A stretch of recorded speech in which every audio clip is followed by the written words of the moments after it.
여러분, 하나님을 믿는 사람과 믿지 않는 사람의 차이가 무엇일까요? 우리는 이 문제에 대해 깊이 생각해 보아야 합니다. 만약 믿는 자와 믿지 않는 자가 차이가 없다면 굳이 하나님을 신앙할 이유도 없기 때문입니다. 예를 들어 어떤 분들은 하나님을 믿으면 복을 받는다, 그래서 하나님을 믿는다, 그렇게 말씀합니다. 그런데 따지고 보면 세상에는 하나님을 믿지 않아도 성공한 사람들이 참 많습니다. 무슨 말입니까?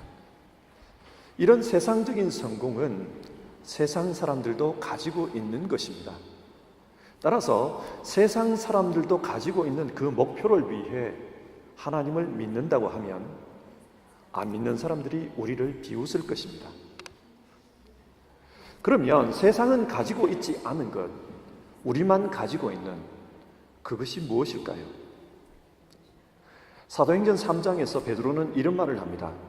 은과 금은 내게 없거니와 내게 있는 이것을 네게 주노니 곧 나사렛 예수의 이름으로 일어나 걸어라.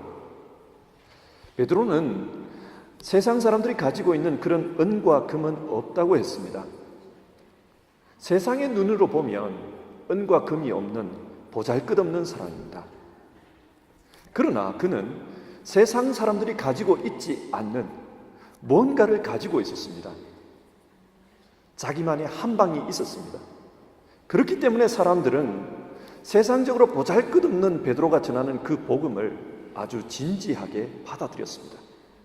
여러분, 믿는 자만이 가지고 있는 것, 세상 사람들은 가지고 있지 않는 것, 그것이 무엇일까요? 요한복음의 말씀으로 표현하면 영접하는 자, 곧 그 이름을 믿는 자들에게는 하나님의 자녀가 되는 권세를 주셨으니 하나님의 자녀의 권세입니다. 이 권세는 예수님을 믿는 자만이 가질 수 있습니다. 베드로는 이 권세를 가지고 있었습니다. 그래서 은과 금은 없었지만 세상이 가지고 있지 않은 그 무엇을 가지고 있었기 때문에 세상 속에서 위축되지 않았고 그 예수님이 주시는 능력으로 그는 담대하게 살아갈 수가 있었습니다. 이것은 오늘날도 마찬가지입니다. 세상 사람들이 우리 그리스도인을 보면서 너희가 믿지 않는 자와 다른 게 무엇이냐? 그렇게 물을 때가 있습니다. 만약 우리가 하나님 자녀의 권세를 보여주지 못한다면 세상은 우리를 우습게 볼 것입니다.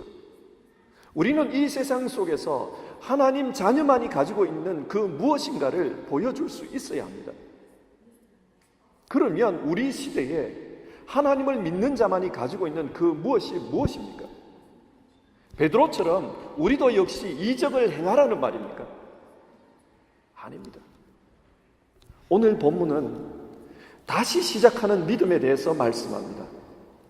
절망의 상황에서도 하나님 때문에 인생을 다시 시작할 수 있는 힘, 그것이 세상이 가지지 못한 우리만이 가지고 있는 힘입니다. 그러면 이 말씀을 좀 더 구체적으로 나누기 위해서 먼저 오늘 본문의 배경부터 살펴보도록 하겠습니다. 예레미야서 32장 1절을 보면 오늘 본문의 시간적인 배경이 나옵니다. 유다의 시드기야 왕 10째 해, 곧 느부갓네살 18째 해에 여호와의 말씀이 예레미야에게 임하니라. 시드기야 왕 10째 해는 주전 587년입니다. 유다가 586년에 망하니까 망하기 바로 직전입니다. 이 당시 바벨론 군대는 이미 쳐들어와서 예루살렘 성을 포위하고 있었습니다. 유다 왕국의 상황은 바람 앞에 등불과 같았습니다. 그때 예레미야는 앞으로 일어날 일들을 예언합니다. 백성의 집과 왕들의 집이 무너졌고 전쟁의 피해를 입었으며 갈대아 사람들이 학살을 저질렀고 거리에는 나의 불같은 진노로 인해 죽은 자들의 시체가 널브러져 있도다. 하나님께서 유다의 멸망에 대해서 말씀하십니다. 객관적으로 봐도 그리고 신앙적으로 봐도 유다의 운명은 이미 끝난 것이나 마찬가지였습니다. 그런데 그때 하나님은 다른 말씀을 하십니다. 무슨 말씀을 하시는가? 31장 9절입니다. 나는 이스라엘의 아버지요 에브라임은 나의 장자니라. 이스라엘 민족이 하나님의 자녀라는 것을 말씀하십니다. 여러분, 앞에서 하나님의 자녀는 권세가 있다고 하지 않았습니까? 그렇다면 이스라엘에게 주어진 권세가 어떤 것입니까? 33장 6절에서 9절 사이에 그 내용이 나오는데 좀 쉬운 번역으로 한번 읽어보겠습니다. 내가 이 성읍을 안팎으로 치료하여 완전히 새롭게 세울 것이다. 그들에게 온전한 삶, 복이 넘치는 삶을 보여줄 것이다. 유다와 예루살렘이 잃었던 모든 것을 되찾고 모든 것을 처음부터 다시 시작할 것이다. 그리하여 세상 모든 나라가 예루살렘으로 인해 내게 기쁨과 찬양과 영광을 돌릴 것이다. 지금 하나님께서 유다를 향해서 말씀하시는 하나님 자녀의 권세는 다시 시작할 것이다. 그 말씀입니다. 부모는 그 자녀가 아무리 악한 짓을 해도 자녀를 버릴 수가 없습니다. 자녀를 꾸중할 수는 있지만 그렇다고 해서 그 자녀를 버릴 수는 없습니다. 하나님 역시 마찬가지였습니다. 죄로 말미암아 이스라엘을 벌하시기는 하지만 그러나 그들을 내버려 둘 수는 없었습니다. 그래서 다시 시작하겠다. 다시 시작하는 은혜에 대해 말씀합니다. 그러면 어떻게 다시 시작할 것인가? 15절입니다. 그날 그때에 내가 다윗에게서 한 공의로운 가지가 나게 하리니. 이 말씀에는 다시 시작하시는 하나님의 비전이 잘 나타나 있습니다. 다윗에게서 한 공의로운 가지가 나게 하리니. 하나님 어떻게 시작하겠다고 말씀하십니까? 먼저 모든 것이 다 끝나버린 상황에서 다시 시작하겠다는 것입니다. 하나님께서 다윗에게서 한 가지가 나게 하겠다고 하셨는데 이 말씀은 이사야서 11장 1절과 연관해서 이해하는 게 좋습니다. 이사야서 11장 1절의 말씀입니다. 이새의 줄기에서 한 싹이 나며 그 뿌리에서 한 가지가 나서 결실할 것이요. 여기서 줄기라는 말은 나무를 잘라서 밑둥만 남은 상태를 의미합니다. 그러니까 이 나무는 이미 죽은 것이지요. 역사적으로 보면 북이스라엘이 주전 722년에 아수르에 의해서 망해버렸습니다. 죽은 것입니다. 그리고 남유다도 곧 얼마 있지 않아 망할 것입니다. 죽은 것입니다. 이것이 성경이 말하는 줄기입니다. 이새의 줄기는 망했다는 겁니다. 그런데 하나님은 그 상태에서 다시 시작하겠다고 하십니다. 어떻게 해요? 그곳에서 한 가지가 나서 결실할 것이요. 이 가지는 메시아를 상징합니다. 하나님께서는 죽어버린 다윗의 집안에서 메시아를 일으킴으로 다시 시작하겠다고 말씀하셨습니다. 요한복음 1장을 보면 예수님을 만났던 첫 제자들의 이야기가 나오는데 그때 빌립이 자기 친구 나다나엘에게 와서 성경에서 예언한 그 메시아를 만났다 그렇게 이야기합니다. 그러면서 그분은 요셉의 아들 나사렛 예수이다 증언했습니다. 그러자 나다나엘이 회의에 차서 질문합니다.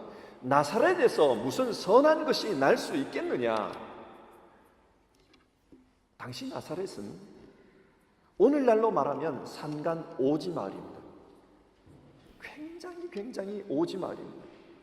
그래서 사람들은 나사렛에서는 이 나라를 다시 살릴 메시아가 나올 수 없다 그렇게 생각하고 있었던 것입니다. 그런데 여기서 다시 한번 생각해 봅시다. 이 나사렛에서 살고 있는 요셉, 이 요셉은 다윗의 후손입니다. 그래서 호적을 할 때 다윗의 고향인 베들레헴으로 갔습니다. 이게 의미하는 것은 왕족이라는 말이죠. 그런데 그 왕족이 왜 이런 산간 오지에 와서 살고 있는 것일까요?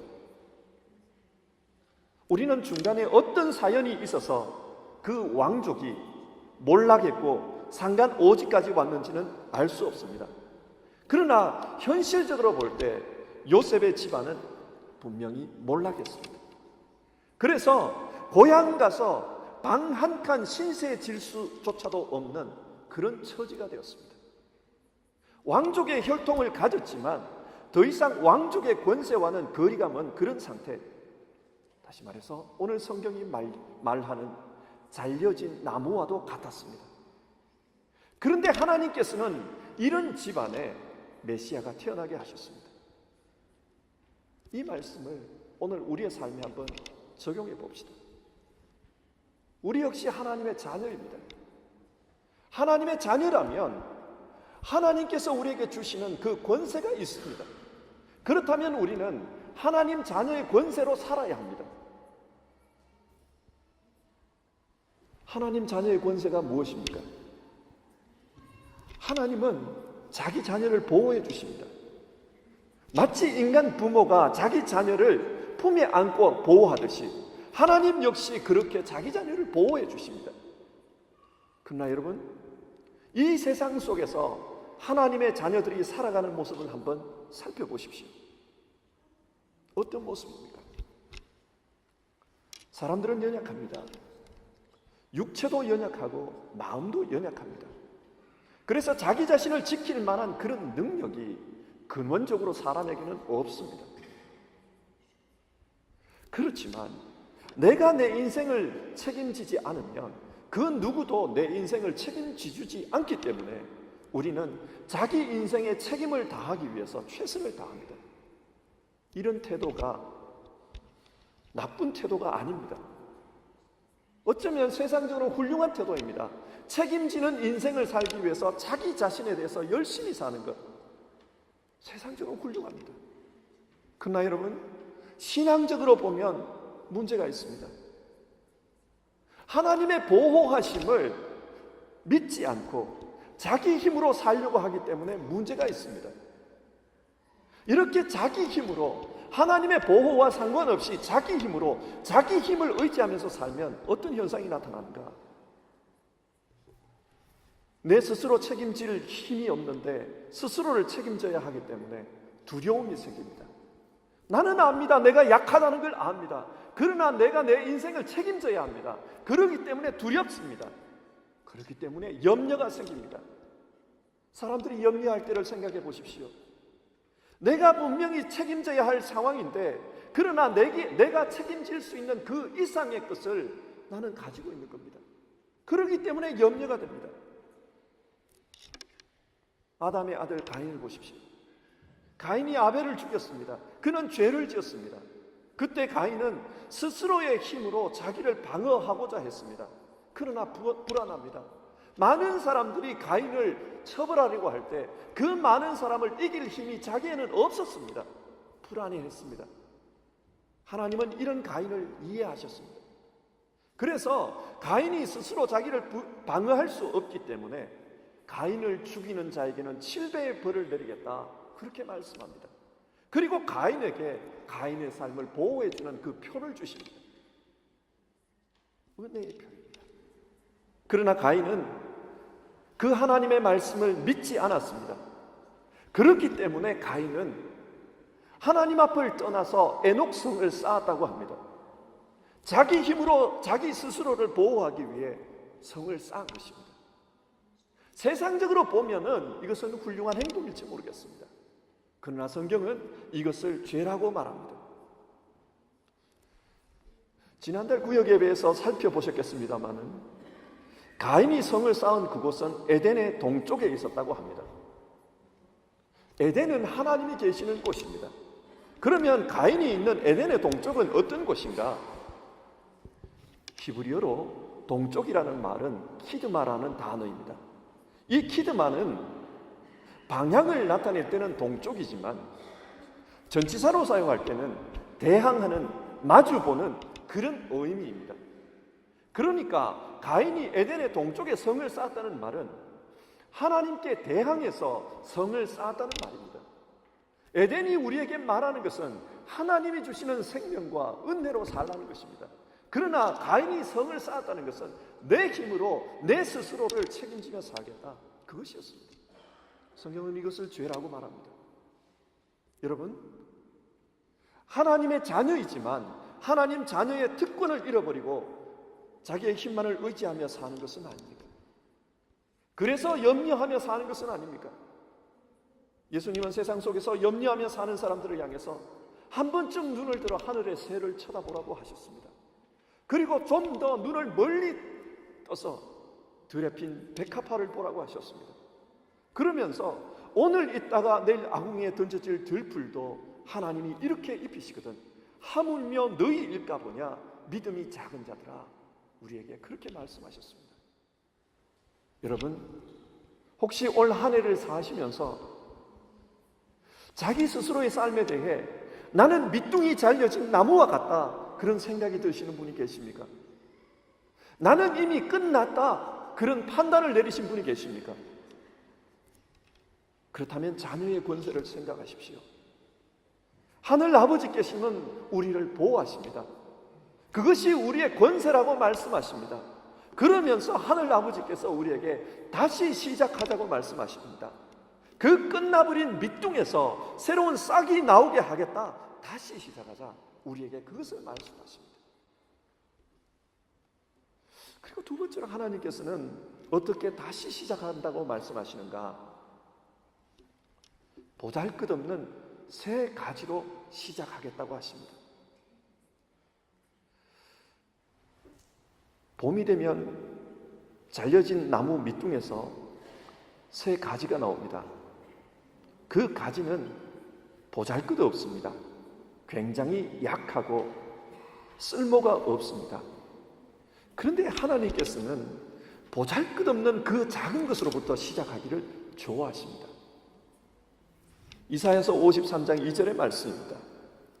그는 주 앞에서 자라나기를 연한 순 같고 마른 땅에서 나온 뿌리 같아서 고운 모양도 없고 풍채도 없은즉 우리가 보기에 흠모할 만한 아름다운 것이 없도다. 하나님께서 새로운 이스라엘을 시작하기 위해서 보내신 메시아는 흠모할 만한 아름다운 모습이 아니었습니다. 실제로 그렇습니다. 예수님은 마구간에서 태어났습니다. 요즘으로 말하면 예수님은 흙수저였습니다. 예수님은 존경받는 제사장의 집안이 아니었습니다. 권력과는 거리가 먼 사람이었습니다. 그리고 학식이 많은 서기관도 아니었습니다. 학벌이 좋은 분도 아닙니다. 그런데 하나님은 그 보잘것없는 작은 가지의 모습으로 오신 주님을 통해 세상의 구원 사역을 시작하십니다. 에스겔서 역시 예레미야서와 비슷한 시기에 기록이 되었습니다. 그래서 유다가 망해갈 때에 그런 하나님의 말씀이 많이 나옵니다. 하나님은 에스겔을 통해서도 하나님이 가지고 계시는 비전을 말씀하셨습니다. 그 비전이 어떤 것인가? 하나님은 하나님의 말씀으로 죽어버린 이스라엘을 살리겠다고 하셨습니다. 그 비전이 에스겔서 47장에 잘 나오는데, 에스겔이 환상 중에 성전을 보았습니다. 그런데 그 성전 문지방 밑에서 물이 졸졸졸 흘러나왔습니다. 아주 작은 물이었습니다. 그런데 그 물이 성전을 계속 흘러갑니다. 흘러가는 걸 따라가 보니까 처음에는 발목까지 물이 왔다고 합니다. 그런데 조금 더 가보니까 그 물이 깊어져서 무릎까지 왔고, 조금 더 가보니까 허리, 그리고 나중에는 큰 강이 되어서 온몸이 잠기는 그런 큰 물이 되었다고 했습니다. 그리고요, 그 강이 아라바 방향으로 흘러가는데 흘러가서 죽음의 바다 사해까지 살리는 것을 보았다, 그렇게 말씀합니다. 여기에 이스라엘을 향한 하나님의 비전이 있습니다. 하나님은 죽은 사이를 살리는 것처럼 그렇게 이스라엘을 살리기를 원하십니다. 그런데 어떻게 시작하십니까? 하나님의 비전의 시작은 문지방 밑에서, 성전 문지방 밑에서 나오는 작은 물이었습니다. 하나님의 말씀이었습니다. 하나님은 작은 말씀으로 시작하셨습니다. 갈릴리에서 선포된 예수님의 말씀은 얼마나 미약했습니까? 주님께서 떡을 주시고 고기를 주실 때 많은 사람들이 몰려들었습니다마는, 그러나 주님의 말씀을 따라 사는 사람들은 별로 없었습니다. 그저 고기 잡는 어부들만이 주의 말씀을 붙들고 세상으로 뛰어들 뿐이었습니다. 미약했습니다. 그러나 여러분, 사도행전을 보면 그 작은 말씀이 예루살렘과 온 유대와 사마리아와 땅끝까지 이르러 하나님의 교회를 일으키는 것을 볼 수 있습니다. 소아시아를 지나 유럽까지, 로마까지 가서 그 말씀이 로마 제국을 뒤엎어 놓는 것을 우리는 알고 있습니다. 작은 말씀이 세상을 바꿨습니다. 죽음의 땅이 생명의 땅으로 변하는 그 시작은 바로 작은 말씀이었습니다.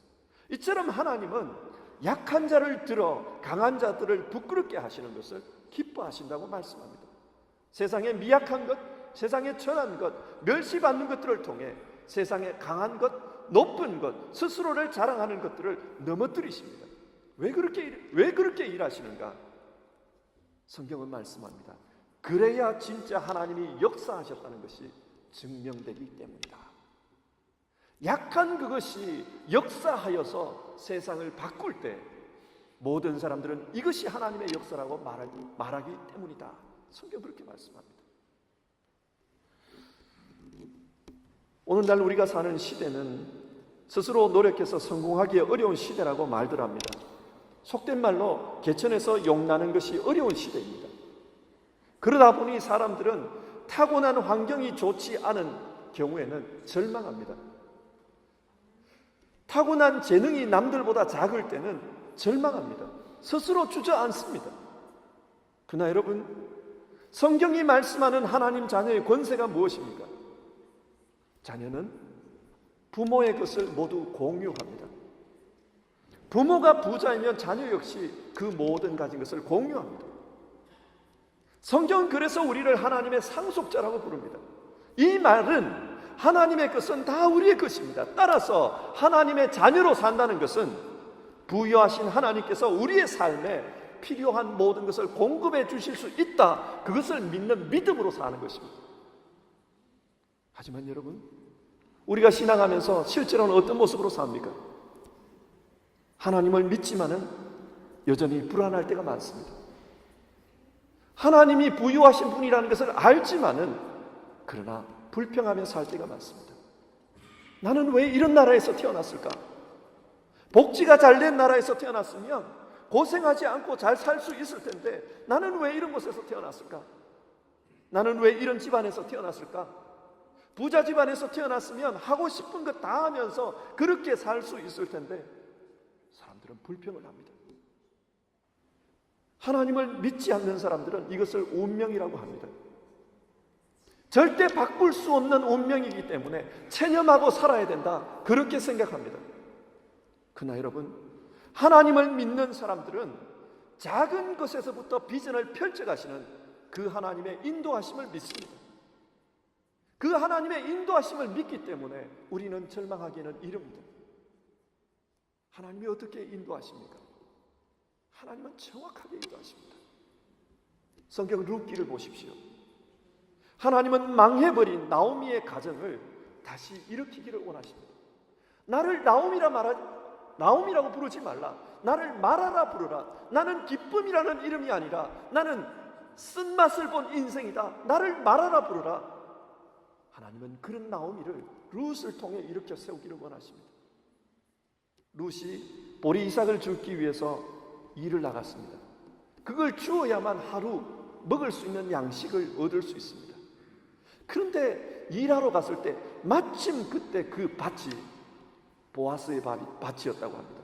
그리고 마침 룻이 이삭을 줍고 있을 때 보아스가 나왔다고 합니다. 하나님은 이렇게 인도하십니다. 사람이 볼 때는 우연이지만 그러나 하나님은 세밀하게 정확하게 인도하십니다. 그리고 그 두 사람을 통해 다윗의 가정이 일어나도록 하셨습니다. 에스더를 보십시오. 악한 사람 하만이 자기에게 고개를 숙이지 않는다고 모르드게를 죽이려고 합니다. 모르드게뿐만 아니라 유대인 전부를 학살하려고 했습니다. 학살의 D-Day를 정했습니다. 그날이 점점 다가오고 있습니다. 그런데 어느 날 하나님은 그 아수에로 왕이 잠이 오지 않게 했습니다. 한밤중이 되었는데도 잠이 오지 않았습니다. 그래서 아수에로 왕은 서고에 있는 옛날 기록들을 가지고 오라고 해서 하나씩 읽기 시작합니다. 그리고 그 책을 읽는 과정 중에 모르드게가 자기를 위해서 했던 일을 읽었습니다. 모르드게 때문에 자신이 살았습니다. 그 이야기를 읽자 왕은 궁금했습니다. 지금 모르드게는 어떻게 살아가고 있을까? 그래서 신하들을 불러 물었습니다. 모르드게가 어디에 있느냐? 근데 여러분, 이 일이 계기가 되어서 유대 민족은 죽음에서 건짐을 받았습니다. 하나님의 인도하심이었습니다. 하나님께서는 세밀하게 정확하게 인도하십니다. 나는 왜 이런 곳에서 태어났을까? 나는 왜 이렇게 살아갈까? 하나님의 인도하심의 가치 속에서 보면 오차 없는 하나님의 뜻이 있습니다. 정확하게 인도하시는 하나님께서 자신의 뜻을 이루기 위해 이끌어가고 계심을 우리는 믿어야 합니다. 구약의 아브라함을 보십시다. 그는 늙은이였습니다. 그러나 하나님의 비전을 실현하는 데는 그 나이가 문제가 되지 않았습니다. 베드로는 하루하루 고기 잡아 살아가는 어부였습니다. 그러나 그의 보잘것없는 스펙이 사람 낚는 어부가 되는데 아무런 문제가 되지 않았습니다. 약한 자를 들어 강한 자를 부끄럽게 하시는 하나님은 이렇게 자기 백성을 인도해서 하나님의 비전을 이루어 가십니다. 하나님은 약한 자를 통해서 새로운 시작을 이끌어 가기를 좋아하십니다. 말씀을 정리하겠습니다. 예레미야서에서 살펴본 이스라엘은 자신이 하나님의 자녀라는 것을 잊어버리고 살았습니다. 그래서 자기 힘으로 자기 스스로를 보호하고자 했습니다. 그러나 이 이스라엘이 가지고 있는 힘은 강력한 바벨론 앞에서는 아무 쓰잘데없는 것이었습니다. 그래서 결국은 자기 힘을 의지하다가 바벨론의 종이 되고 말았습니다. 오늘 우리 역시 이 세상 속에 살면서 우리 자신이 하나님의 자녀라는 것을 잊고 산다면, 우리 역시 우리의 힘을 의지하며 살다 보면 우리보다 힘이 센 상태를 만날 때 그때는 여지없이 불안해하고, 그때는 여지없이 염려가 되고 또 불평하며 살 뿐일 것입니다. 혹은 나는 왜 이런 운명 속에서 살아가고 있는가 스스로 체념하고 살아갈 것입니다. 그러나 하나님은 그렇게 약하고 모든 것이 끝났다고 생각하는 그 자리에서 다시 시작하자 말씀하십니다. 인간의 힘이 아니라 하나님의 힘으로 이루어 주시는 그 역사를 시작하자고 우리에게 말씀하십니다. 우리가 그 하나님의 말씀을 청종한다면 우리는 어떻게 해야 할까요? 먼저 우리 자신이 누구인지를 다시 한번 진지하게 생각해야 합니다.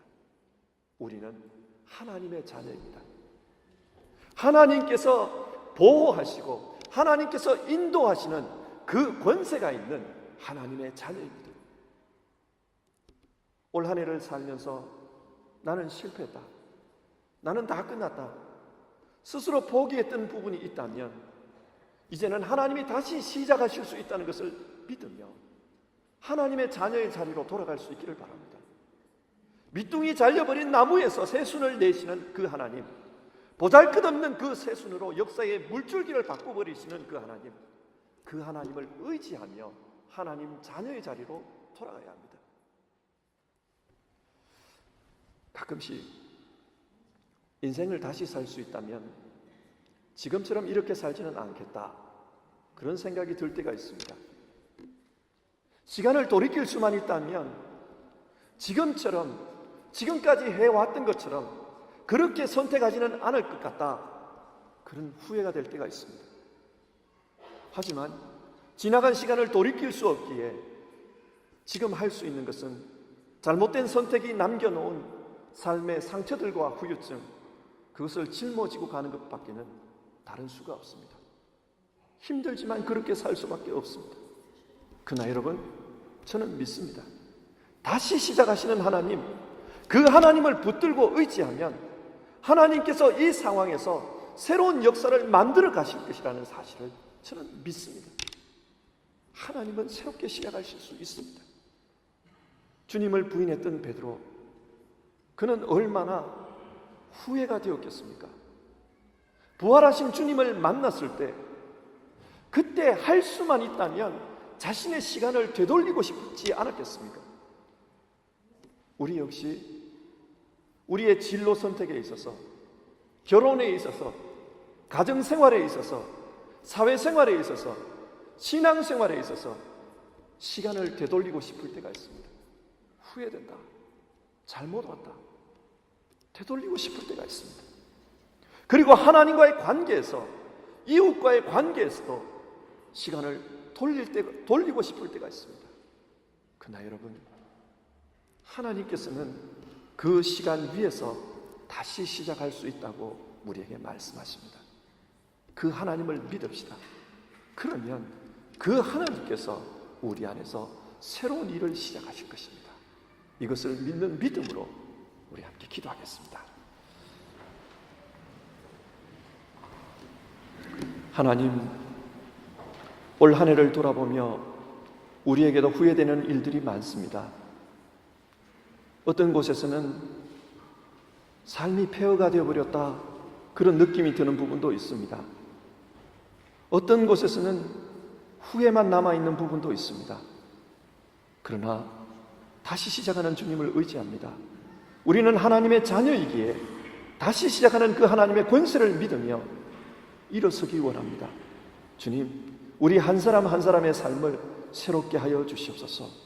혹시 후회가 남고 시간을 되돌이키고 싶은 그런 분이 있다면 주님, 그 삶 위에서 새롭게 시작하여 주시옵소서. 그리고 주님, 우리나라를 새롭게 하여 주시옵소서. 밑둥이 잘려진 그런 나무같이 새롭게 시작해야 하는 그런 상황입니다. 주님, 새로 시작할 때 하나님께서 인도해 주셔서 새로운 역사가 이루어지게 하옵소서. 예수님의 이름으로 기도드립니다. 아멘.